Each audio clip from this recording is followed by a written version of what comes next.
It's currently 25 degrees right now here in South Carolina. So we're gonna check on the meat birds that we just put out yesterday on pasture and make sure everybody survived.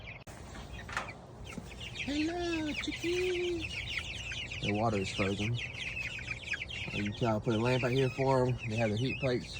Looks like everybody's doing okay. Just gotta get that water thawed. Well, happy to say, all of them made it. So that's good.